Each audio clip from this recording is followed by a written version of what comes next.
Olá, meu nome é Maria Gabriela e hoje eu irei explicar características de alguns organismos do reino Animalia, principalmente os invertebrados. Começando pelo filo Porifera, os animais mais antigos do reino Animalia. Sobre as características deles, então, também são conhecidos como esponjas. Aí, rei e Bob Esponja são animais simples, vivem exclusivamente no ambiente aquático e apresentam o corpo repleto de poros. Não possuem células organizadas em tecidos verdadeiros, então as células desse organismo são meio que independentes. São sésseis e filtradores. Essa parte dos sésseis complica a vida do Bob Esponja, porque justamente mostra que é uma falácia.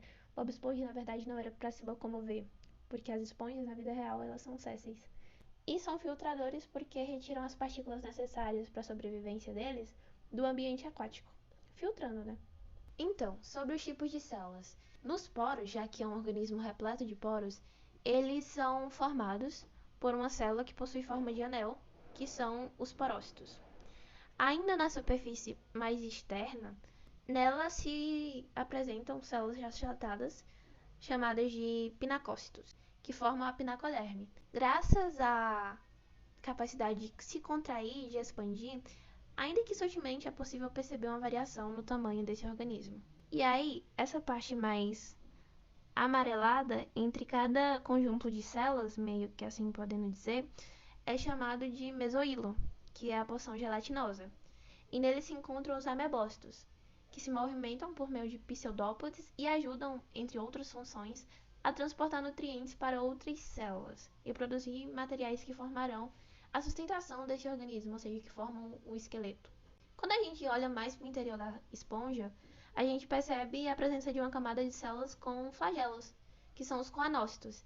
Esses flagelos estão voltados para o interior do átrio, né, que é essa cavidade central por onde passa a água, e a agitação desses flagelos, garante a movimentação da água no interior do corpo do animal e também na captura do alimento, ajuda nisso. Bom, quando a gente fala do corpo das esponjas, existem diferentes organizações, e aí a gente observa três tipos estruturais diferentes, que seria esse primeiro, o asconoide, que é o tipo mais simples, né, como é observável, com parede fina, perfurada por poros, que se abrem no átrio, e normalmente as esponjas com essa estrutura tendem a ser pequenas.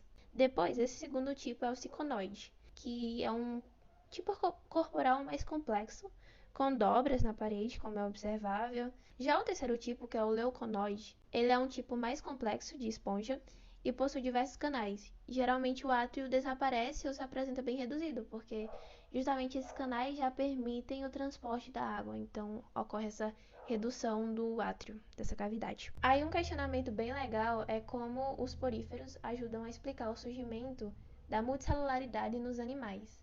Como eles representam o filo mais simples e o mais antigo do reino animal, eles já são beneficiados com essa novidade evolutiva que é a multicelularidade, como foi observado lá no início do vídeo, quando eu falei que tinha uma variedade de células, então, desde os amebócitos, pinacócitos, porócitos, então são muitas células. Dando seguimento em ordem de evolução, temos o filo Quinidária. Apesar de ainda possuir uma estrutura relativamente simples, eles são mais complexos do que os poríferos.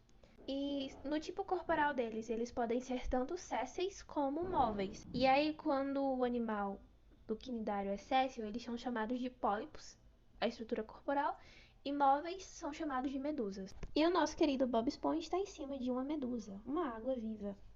Aqui a gente tem os recifes de corais, que estão entre os ecossistemas mais antigos da Terra. Eles apoiam, uma diversidade gigantesca de espécies e fornecem alimento e abrigo a muitas espécies de peixe. Por isso que eles são muito importantes para a biodiversidade marinha como um todo. Então eles são meio que as florestas tropicais na vida terrestre. Então, a gente possui três grupos de quinidários. Os antozoários são o primeiro, que está aí nessa sequência, e eles não possuem estágio de vida de medusa, ou seja, seus representantes em maioria são sempre pólipos. E eles podem estar sozinhos ou formando colônias. Aí de exemplo a gente tem de representante na primeira imagem as anêmonas do mar e logo abaixo os corais, né? Já os hidrozoários, eles têm representantes com grande variedade de formas e ciclos de vida. A hidra é um exemplo de hidrozoário, como na primeira imagem da sequência de hidrozoários, temos uma hidra verde e logo abaixo temos uma caravela portuguesa. E os cifozoários, que a gente pode observar que o estágio de ciclo de vida dominante é o de medusa. E os representantes, em sua maioria, vemos aí, águas-vivas. Os quinidários possuem tentáculos em volta de sua boca, que ajudam na captura do alimento. Porque nesses tentáculos, na superfície, tem os quinidócitos, que são células especializadas que têm as quinidas, ou seja, estruturas que possuem o formato de cápsula, e dentro dessa cápsula há um filamento enrolado no seu interior. Quando essa cápsula é estimulada, o filamento é disparado e perfura o corpo da presa. A substância que tem nessa estrutura, que é uma substância urticante, ajuda na captura do alimento, provocando paralisia e até mesmo a morte. Então, além disso, na captura do alimento, os quinidócitos são os responsáveis pelas famosas queimaduras causadas por algas vivas em pessoas. E quando os quinidócitos causam muito mais do que apenas queimaduras? Esse é o caso de algumas espécies como as chamadas caravelas australianas, ou chamadas vespas do mar, que são encontradas na Austrália e na costa da Ásia, e apresentam uma toxina mais potente do que o veneno de algumas espécies de cobra, que pode provocar dor intensa, dificuldade respiratória, parada cardíaca e morte em questão de minutos. E esse serzinho é essa da primeira imagem. Nessa outra segunda imagem, a gente percebe que é uma microágua-viva que causa estragos tão intensos quanto a vespa do mar. Adiante, filo dos platelmintos, ou vermes achatados. Então, incluem animais nesse filo que apresentam um corpo achatado, e são animais que vivem em diferentes ambientes, ocorrendo em ambiente aquático ou terrestre. E além disso, temos algumas espécies que são parasitas. Nesse filo, temos 3 grupos principais: os turbelários, que são organismos apenas de vida livre, e incluem nesse grupo as planárias, como é visto nessa primeira imagem. Temos também os trematódios, que são representados por essa segunda imagem. Nesse grupo a gente tem representantes como o esquistossomo, que será abordado mais à frente, e os cestódios, que são outro grupo também de representantes parasitas. Então, tanto os trematódios como os cestódios são parasitas, e nos cestódios temos de exemplo as tênias, ou solitárias. Ciclo biológico da tênia. Então, a tênia, que é uma representante dos cestódios e tem um modo de vida parasitário, ela pode causar 2 doenças, a teníase e a cisticercose. Então, primeiro falando sobre o ciclo de vida quando ela causa a teníase. Ela pode ser causada tanto pela Taenia solium ou Taenia saginata.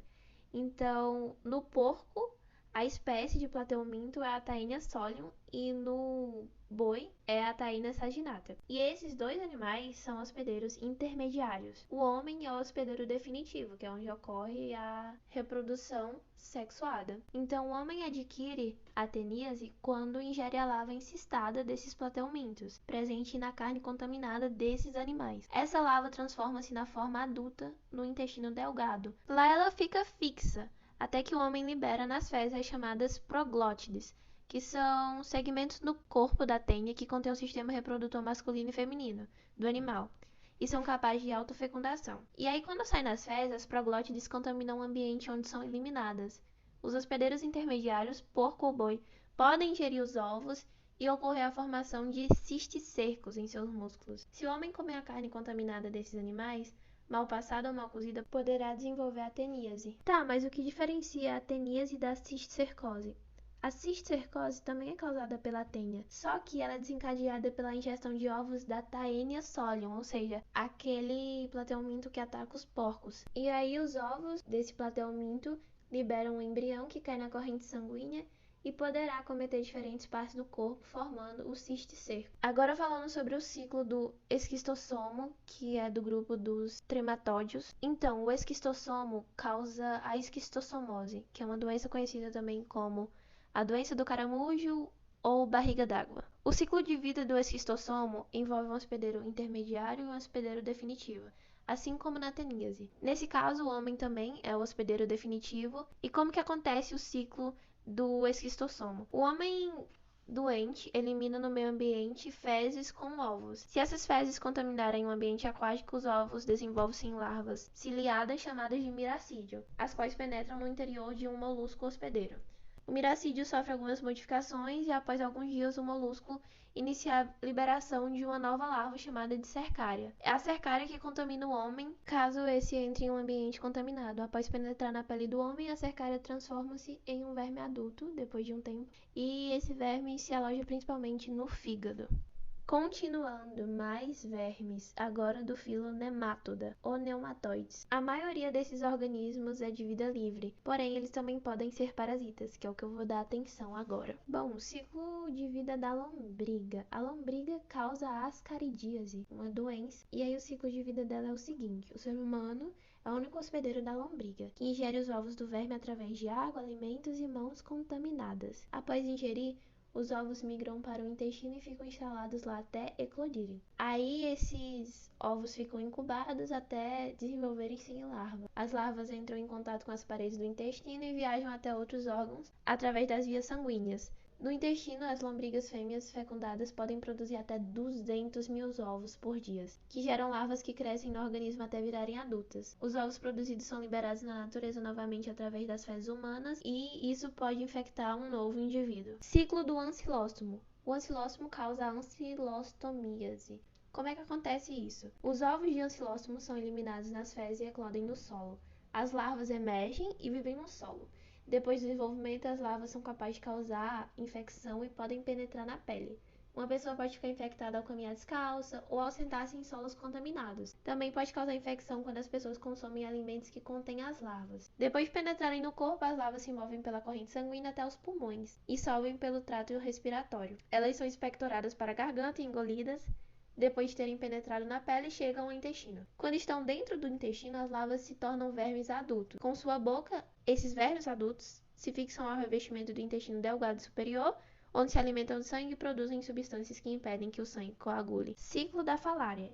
Machos e fêmeas de falárias acasalam-se nos vasos linfáticos humanos e, após a fecundação dos ovos, eclodem pequenas larvas no interior do corpo das fêmeas. Essas larvas são chamadas de microfilárias. Saem do corpo das filárias fêmeas e passam para a corrente sanguínea humana. Durante o dia, elas ficam nos vasos mais internos e à noite migram para os vasos superficiais da pele, dos quais são sugadas pelas fêmeas do mosquito do gênero Culex. Esse mecanismo garante a continuidade do ciclo de vida do parasita no corpo do mosquito, que é um hospedeiro intermediário. No corpo do mosquito, as larvas sofrem modificações e ficam em condições de infestar outra pessoa. Quando um mosquito suga o sangue de outra pessoa, transmite o parasita, reiniciando o ciclo. Filo molusca. Dividimos em 3 grupos: gastrópodes, bivalves e cefalópodes. Os gastrópodes é o grupo mais diversificado, pois podem viver tanto no mar como em rios de água doce ou em ambientes terrestres e úmidos. E aqui temos de exemplos caracol. Bivalves. Estes possuem o corpo formado por uma concha de 2 partes, chamadas de valvas, por isso, bi, 2. Este grupo é formado unicamente de animais aquáticos e vivem nos mares ou em água doce, e não apresentam cabeça, mas possuem boca. E de bivalves são as ostras. Cefalópodes. Eles possuem os pés na cabeça, seus pés